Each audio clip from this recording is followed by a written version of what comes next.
Panglima TNI Laksamana Yudo Margono mengirim tim dari Pusat Polisi Militer untuk menyelidiki dugaan keterlibatan prajurit TNI dalam konflik sengketa lahan di Pulau Rempang, Batam, Kepulauan Riau. Yudo menegaskan TNI hanya bertugas membackup polisi dalam proses pengamanan di Pulau Rempang.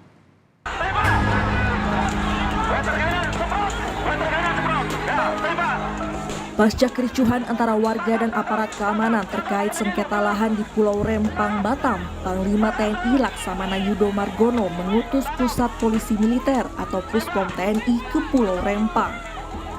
Yudo menegaskan pengiriman Puspom TNI untuk memastikan apakah ada oknum TNI yang terlibat dalam kericuhan sengketa lahan di Batam.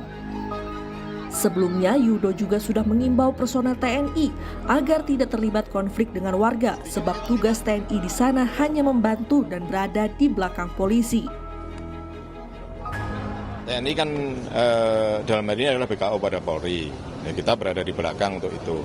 Dan kalau kemarin mungkin ada keterlibatan TNI, hari ini kita turunkan dan Puspom TNI ke Batam ya untuk memeriksa ada nggak keterlibatan TNI di situ, ya, baik terhadap rakyat maupun ya, mungkin yang terlibat di dalam mafia tanah dan sebagainya.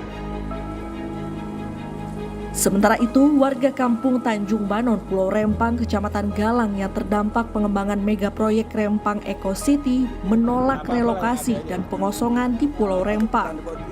Warga memilih mengurangi aktivitasnya pergi ke laut guna mengantisipasi kedatangan petugas demi mempertahankan kampung. Pembangunan proyek pemerintah ini kan kalau dia nggak mengganggu merelokasi kampung, kita mungkin nggak merasa terganggu kalau untuk pembangunan kan. Cuman kalau kampung kita digusur, direlokasi, dipindahkan, kemana lagi kami mau kerja? Dan kalau kita di darat, kita memang hidupnya di laut, nggak akan bisa kita hidup di darat. Kita mulai dari nol lagi, kita nggak tahu tempat yang selalu kita kerja, nggak akan bisa. Boleh jadi kita mati kelaparan dulu. Untuk memindahkan warga Pulau Rempang, BP Batam telah menyiapkan lahan untuk relokasi. Di lokasi yang baru inilah, tiap kepala keluarga akan mendapatkan rumah tipe 45 senilai 120 juta rupiah dengan luas tanah 500 meter persegi. Namun lahan relokasi tersebut belumlah siap. Untuk solusi sementara, setiap kepala keluarga akan dibekali uang untuk mengontrak rumah sebesar 1,2 juta rupiah serta biaya hidup yang disesuaikan dengan jumlah orang dalam satu keluarga hingga lokasi relokasi bisa ditempati. Menanggapi situasi yang terjadi di Pulau Rempang, Presiden Joko Widodo menilai adanya komunikasi yang belum berjalan dengan baik antara pihak-pihak yang terlibat. Sementara PPHI menyoroti masalah pembangunan Rempang Eco City tersebut belum memperhatikan hak asasi manusia. Komunikasi yang kurang baik. Saya kira kalau warga ajak bicara, diberikan solusi, karena di situ sebetulnya sudah ada kesepakatan bahwa warga akan diberi lahan 500 meter. Plus bangunannya 40 tipe 45. Tapi ini kurang dikomunikasikan dengan baik sehingga terjadi masalah. Tapi menurut saya nanti mungkin besok atau lusa Pak Menteri Bahlil akan ke sana akan memberikan penjelasan mengenai itu. Membuktikan bahwa pembangunan proyek strategis nasional masih jauh dari perspektif hak asasi manusia, di mana di dalamnya ada hak atas tanah, hak atas lingkungan, lalu ruang hidup masyarakat yang tidak pernah menjadi pertimbangan dan sekali lagi justru dihindari oleh negara, tidak dipertanggungjawabkan pemenuhannya oleh negara dengan menggunakan kekuatan-kekuatan atau alat negara yang represif dan tidak tepat, tidak sesuai dengan tupoksi, yaitu alat pertahanan dan keamanan menggunakan kekuatan TNI Polri. Sebelumnya, kericuhan mengiringi rencana pembangunan Rempang Eco City di Pulau Rempang, Batam, Kepulauan Riau. Masyarakat menolak adanya pembangunan kawasan industri, perdagangan, serta wisata terintegrasi di lahan yang mereka akui telah ditinggali secara turun-temurun. Sebanyak 43 orang ditangkap pasca kericuhan. Mereka diduga melakukan kekerasan terhadap aparat keamanan serta terlibat dalam pengerusakan kantor BP Batam. Tim Liputan Kompas TV. Perkembangan informasi pasca demo penolakan proyek Rempang Eco City. Kita terhubung dengan jurnalis Kompas TV, Riki Rahmadoni dari Batam, Kepulauan Riau. Riki, sebenarnya sekarang sudah sejauh mana proses hukum terhadap puluhan orang yang ditangkap? Lalu apakah ada penambahan jumlah tersangka? Pascal, 34 orang pendemo yang ditetapkan tersangka ini saat ini masih ditahan di rutan Polresta Barelang. Nah, petugas penyidik saat ini masih melengkapi berkas P21 untuk akan segera diserahkan ke pihak kejaksaan. Untuk penambahan sendiri tersangka belum ada keterangan dari pihak kepolisian, Pascal.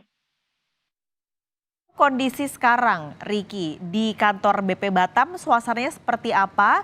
Lalu bagaimana kondisi warga, lalu juga aparat keamanan yang ketika sempat ribut-ribut itu terluka? Ya Pascal, kondisi terkini di kantor BP Batam pasca kericuhan saat ini sudah kondisi aktivitas perkantoran sudah kembali normal dan telah dibuka untuk umumnya. Nah, fasilitas yang sempat rusak kemarin akibat kericuhan ini sudah mulai dilakukan perbaikan seperti pagar, jendela, dan lainnya. Nah, sementara untuk korban waktu terjadi kericuhan itu baik kepolisian maupun para warga sendiri saat ini sudah membaik. Nah, cepat dilakukan perawatan, pihak petugas sudah boleh dipulangkan kemarin, Pascal. Oke, ini kan karena sudah normal, tadi juga sudah mulai ada renovasi dan perbaikan yang rusak kemarin. Kalau pelayanannya sudah normalkah? Lalu apakah pengamanannya masih diperketat, Riki? Untuk pelayanan perkantoran di BP Batam ini, Pascal, sudah normal kembali ya, pada seperti biasanya, Pascal. Warga-warga sudah berdatangan untuk melakukan surat dokumen-dokumen pengurusan. Nah, untuk penjagaan sendiri, penjagaan masih dilakukan oleh petugas Dipam sendiri. Untuk pasukan gabungan tidak ada lagi. Tadi petugas Dipam sendiri melakukan penyisir di area sekeliling kantor BP Batam, Pascal. Oke, Riki, ini kan salah satu yang menjadi masalah dari konflik itu adalah soal tempat tinggal mereka. Lalu pemerintah akhirnya menjanjikan nantinya akan ada relokasi dan juga ganti rugi. Tapi warga beberapa juga masih menolak. Apa yang membuat warga masih menolak? Ya Pascal, dari keterangan warga yang kami jumpain di Pulau Rempang itu sendiri ya, ada beberapa warga sempat kita minta keterangan. Dari warga itu mereka tidak mau dipindahkan atau direlokasi ini karena tanah dan kampung di Pulau Rempang itu merupakan leluhur dan turun-menurun bagi mereka, Pascal. Jadi mereka akan terus berupaya untuk mempertahankan itu. Dan juga ada faktor lainnya seperti perekonomian bagi mereka. Mereka kan sudah terbiasa melaut dan berkebun. Jadi mereka kalau sempat dipindahkan, mereka nggak tahu arah kemana ini. Apalagi yang sudah tinggal yang sudah lama itu. Dan juga ada faktor lainnya juga, Pascal. Oke, jadi memang yang dikonserkan oleh warga adalah karena mereka sudah tinggal begitu lama di sana dengan kebiasaan yang memang sudah turun-temurun sehingga ketika dipindah mereka khawatir tidak bisa beradaptasi dengan tempat barunya. Terima kasih Riki Rahmadoni melaporkan langsung dari Batam, Kepulauan Riau.